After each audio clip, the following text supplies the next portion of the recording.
Hello students. अब हम आ गए हैं बेटा क्वेश्चन नंबर 6 पे। As you know question number 4, 5 हम लोग ने पढ़ लिया था। Exercise 7.2 class 9 subject maths chapter 7 triangle. तो टाइम ना वेस्ट करते हम लोग आते हैं क्वेश्चन नंबर 6 पे। चलिए रीड करते हैं। ABC is an isosceles triangle in which AB equal to AC। ठीक है भाई साहब, मान लिया हमने आपकी बात। Side BA is produce to D such that AD is equal to AB। ठीक है भैया, दो चीजें आपने दे दी, थैंक यू, आपने गिवन दे दी, इसके लिए धन्यवाद आपका बहुत बहुत।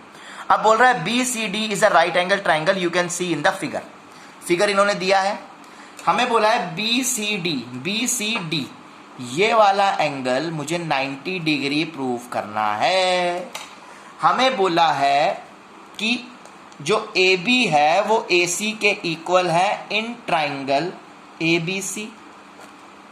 ABC ट्राइंगल में AB इक्वल टू AC है, राइट। तो AB के अपोजिट कौन सा एंगल है? ये वाली जो AB है इसके अपोजिट कौन सा एंगल है? ये वाला है। क्या बोलेंगे इसको? ACB। एंगल A देखिए AB है, AB के अपोजिट ये है ACB। और AC के अपोजिट कौन सा एंगल है? देखिए ये जो AC है इसके अपोजिट एंगल ये है, तो ABC हो जाएगा। ये दोनों इक्वल हो गए, इक्वेशन 1 मान लिया। अब आपको पता है कि जो AD है वो DB के इक्वल, AB के इक्वल दिया गया है, क्वेश्चन में गिवन है, ये देखिए। और हमें पता है कि AB किसके इक्वल है? AC के। तो मैं लिख सकता हूं यहां पर AC लिख सकता हूं।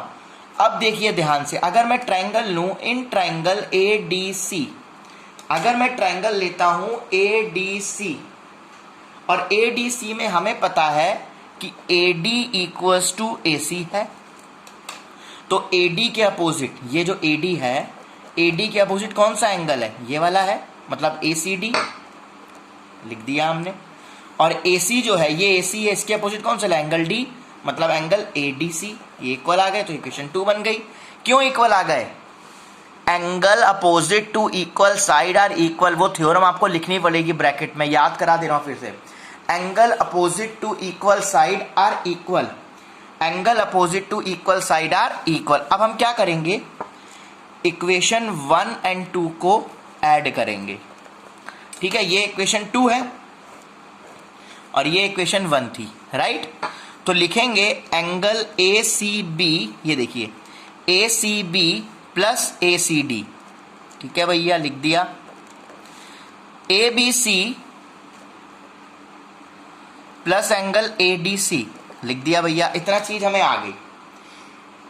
ACB और ACD हो गया, ABC और ADC। अब देखिए ध्यान से, ACB और ACD मैं फिगर में दिखाने जा रहा हूं।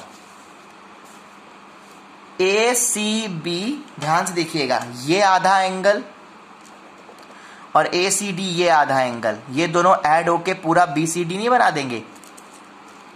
थोड़ा फट गया है ना, तो यहां BCD लिख सकता हूं मैं। अब देखो एंगल ABC लिखा है, यहां ADC लिखा है, ध्यान समझिएगा। ADC लिखा है और इसको मैं BDC नहीं लिख सकता हूं। क्यों?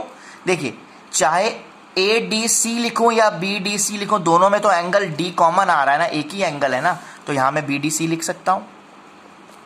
अब मैं दोनों साइड ऐड करूंगा, add angle BCD on both side, on both side. अभी मैं बताऊंगा BCD मैंने क्यों ऐड किया। तो यहां हो जाएगा angle BCD plus angle BCD equals to angle ABC plus angle BDC और प्लस एंगल BCD।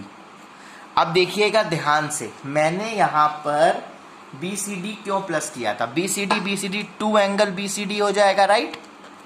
अब देखना ABC ओके, BCD ये वाला एंगल हो गया एक, और BDC, तीनों एंगल मिल गए। और तीनों एंगल का सम क्या होता है ट्राइंगल में? तो एंगल BCD क्या आ जाएगा? 90 डिग्री नहीं आएगा। इसीलिए हमने लिखा ACB और ACD BCD बन गया, ABC और ADC को BDC लिख सकते हैं।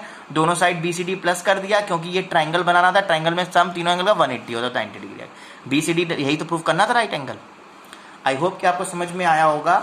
So now will see next question in the next video, question number 7. Okay, till then, bye bye, take care.